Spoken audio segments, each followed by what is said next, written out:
एक लड़की की नई नई शादी हुई, वह अपने नए घर मतलब ससुराल में जैसे ही प्रवेश की उसे कुछ भी अच्छा नहीं लग रहा था, क्योंकि उसकी सास हमेशा उसे हर बात में टोकती थी और कुछ न कुछ उसके विरुद्ध में बोलते रहती थी। उसे अपने पिता का घर याद आने लगा। हर पिता के समान उसका पिता भी उससे बहुत प्रेम करता था। बचपन से जवानी तक पिता ने अपनी बेटी की सारी जरूरतों को पूरा किया था और बहुत लाडों से अपनी बेटी को पाला था। यह नई नवेली दुल्हन अपनी सास के इस रूखे व्यवहार के कारण परेशान हो गई और कई बार तो उसने अपनी सास को खरी खोटी सुना देती थी, जिसके कारण घर में बड़ी ही असमंजस की परिस्थिति हो गई। वह अपने पिता के घर लौट आए और रो रो कर पिता से कहने लगी, पिताजी, मैं अब उस घर में नहीं जाऊंगी, यहीं आपके पास रहूंगी। यदि आप मना करेंगे तो मैं आत्महत्या कर लूंगी। पिता समझदार थे। पिता ने बेटी को 2 दिन के बाद कहा, बेटी, यदि मैं तुझसे एक बार जैसा कहूँ क्या तू करने को तैयार है? यदि तू उसके बाद भी कहेगी कि तू इस घर में मेरे साथ रहना चाहती है तो कोई बात नहीं। बेटी ने पिता से कहा, कहे, लेकिन याद रखना यह अंतिम बार होगा कि मैं उस घर में जाऊंगी।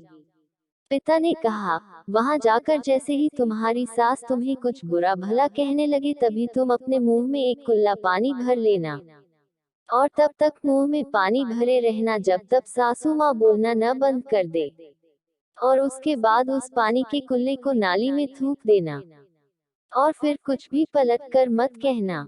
बेटी को कुछ समझ में नहीं आया, लेकिन बेटी तैयार हो गई। बेटी ने ससुराल जाकर ऐसा ही किया। जब भी सासू माँ कुछ कहना शुरू करती, तुरंत बहू मुंह में पानी भर लेती और बहुत देर तक भरी रहती। धीरे धीरे कुछ ही दिन में सासू माँ का व्यवहार इस बहू के प्रति नम्र हो गया।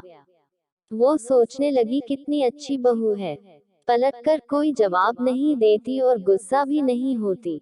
अब वो उस बहू को बेटी कहने लगी और उसकी तारीफ करने लगी। कुछ दिन में सासू माँ का प्रेम भरा व्यवहार देखकर बहू भी अपनी सासू माँ को माँ के जैसा प्रेम करने लगी और दोनों खूब बातें करती, साथ साथ घूमने और मार्केट और खरीदारी करने जाती। कुछ दिनों के बाद इस लड़की का पिता अपनी बेटी से मिलने आया। घर के सभी लोगों ने पिता का खूब अतिथि सत्कार किया। फिर जब पिता अपने घर वापस जाने लगे, तब अपनी बेटी से कहा, बिटिया चलो, यदि तुम मेरे साथ चलना चाहती हो तो अपना सामान पैक कर लो, हम वापस चलेंगे। तब बेटी ने कहा, नहीं, अब यही मेरा घर है। मैं अपनी सासू माँ से बहुत प्रेम करती हूँ और अब मैं इन्हें किसी भी कीमत में अकेला नहीं छोड़ूंगी। यही मेरी माँ है। पिताजी अपनी बेटी की इन बातों को सुनकर और सास बहू के अटूट प्रेम देखकर बहुत खुश हुए और बेटी को बहुत आशीष देकर खुशी खुशी घर लौट आए। कहानी की शिक्षा, प्रेम सब बातों को सह लेता है। रिश्ते बनाना आसान है, निभाना कठिन। लेकिन जो रिश्ते निभाना जानते हैं वही लोग सही मायने में सच्चा प्रेम करते हैं।